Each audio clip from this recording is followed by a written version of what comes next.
આપણા આદરણીય શ્રી આપણી માધ્યમિક શાળાના મુખ્ય શિક્ષક રમેશભાઈ, પ્રાથમિક કુમાર અને કન્યા શાળાના આચાર્યશ્રીઓ,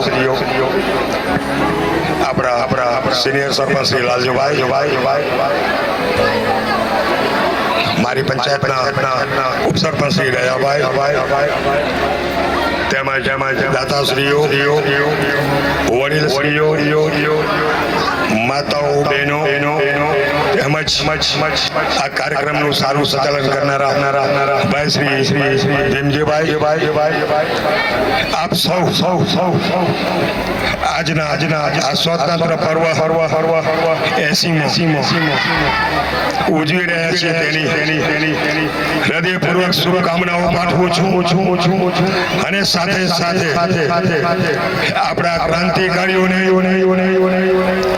આ દેશ માટે બલિદાન આપનારા સૌ વીર સપૂતોને હું નમન કરું છું, અંજલિ આપું છું। આજનું આ પર્વ આપણે બહુ જ એક આનંદ અને ઉલ્લાસ સાથે ઉજવીએ છીએ, પણ સાથે એક ગમનો પર્વ પણ છે, એક દુઃખનો પર્વ પણ છે કે આપણે સરદાર વલ્લભભાઈ પટેલ જેવા, ગાંધીજી જેવા, સુભાષચંદ્ર બોઝ, લાલા લજપત રાય, શહીદ ભગતસિંહ જેવા વડીલોને આપણે ગુમાવી દીધા, ત્યારે આપણે આઝાદીનો શ્વાસ આપણે લઈ શકીએ છીએ। હમણાં જ આપણે સાંભળ્યું કે તેરી મિટ્ટી મેં મિલ જાના, આજનો આ સમય તેરી મિટ્ટી મેં મિલ જવા માટેનો નથી, પણ આપણે કોઈકને મિટ્ટીમાં મિલાવી દેવાનો છે। આપણે શા માટે મિટ્ટીમાં તો આપણા સદગુણો હોય। શહીદ ભગતસિંહની એ ફાંસીની રાત જ્યારે જલ્લાદે એને કહ્યું કે તને કાલે ફાંસી આપવાની છે, ત્યારે અંતિમ ઈચ્છા બોલ, ત્યારે વીર ભગતસિંહે કહ્યું કે મારી અંતિમ ઈચ્છા એક જ છે કે તમે જલ્દી મને ફાંસીના માછડે ચડાવી દો। આજની માતાઓ બહેન હોય ઉપસ્થિત છે ત્યારે કહું છું કે માતાઓ બનજો તો વીર ભગતસિંહની માતા વિદ્યા કૌર હતી તેવા બનજો, પિતા બનવું હોય તો કિશન સિંહ જેવા બનજો કે જેમણે સામેથી પોતાના સંતાનને પિસ્તોલ આપીને કહ્યું કે જા તને દેશને માટે ખપી જવાનું છે, કામ આવવાનું છે। એક દિવસનો પ્રસંગ, છેલ્લો પ્રસંગ, છેલ્લી સ્પીચ છે મારી। લાલા લજપત રાયને જ્યારે અંગ્રેજોએ માથામાં હોકી ફટકારી, લાકડી ફટકારી અને તેનું અવસાન થયું, તે વખતે ઘણા બધા આપણા સ્વતંત્ર સેનાનીઓ લાલા લજપત રાયને શ્રદ્ધાંજલિ આપવા માટે કોઈ ફૂલ ચડાવવા માટે, કોઈ હાર ચડાવવા માટે આવતું હતું, અને વીર ભગતસિંહ લાલા લજપત રાયને શ્રદ્ધાંજલિ આપવા માટે જ્યારે આવ્યા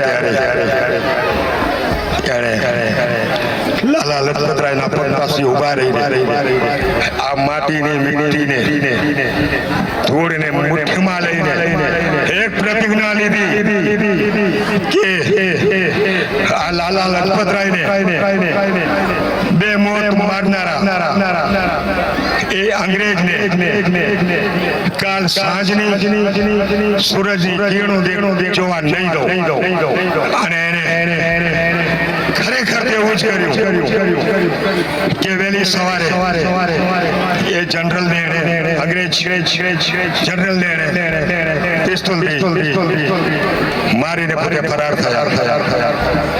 અખબારોએ લખ્યું તે સમયના કે અંગ્રેજ સૈનિકને સેનાપતિને કોઈક યુવાન મારીને ફરાર થયું ત્યારે કિશનસિંહે એમની પત્ની વિદ્યાદેવીને કહ્યું કે આ તો આપણું કદાચ ભગતસિંહ તો નહીં હોય ને. ત્યારે વિદ્યાદેવી કહે છે કે ના તમારી શંકા તમે કરો છો પણ મારું દૂધ મને કહે છે કે આ ભગતસિંહ સિવાય બીજો કોઈ કરી જ ન શકે. આ માતાઓ બનવાનું છે.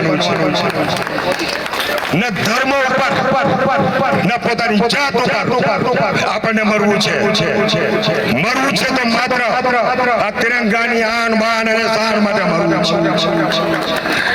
આજે હું મારા ગામ લોકોને કહું છું કે તમે ખરેખર ગામના વિકાસ માટે જો સહકાર આપશો ને તો પણ તમારી આ દેશ ભક્તિ કરાશે. તમે પાણી બચાવો, પર્યાવરણને બચાવવા માટે વધુ વૃક્ષો વાવો, તેનું જતન કરો, સ્વચ્છતા જાળવો. આજે મારી 5 વર્ષની સરપંચની સફર દરમિયાન આ છેલ્લી 15મી મોકલી છે. ત્યારે હું સૌ વડીલો પાસે, સૌ યુવાનો પાસે, સૌ સરકારી કર્મચારીઓ પાસે હું એક સમય યાચના કરું છું. મારા થકી ક્યાંક કોઈકનું હૃદય દુભાયું હોય, ક્યાંક મારાથી કોઈ ભૂલ પણ થઈ હોય તો એક જાહેર નોકર, સેવક કે સંતાન સમજીને મને માફ કરશો. તમારી વચ્ચે હંમેશા એક સંતાનની જેમ, એક સેવકની જેમ મેં 5 વર્ષ પૂરા કર્યા છે.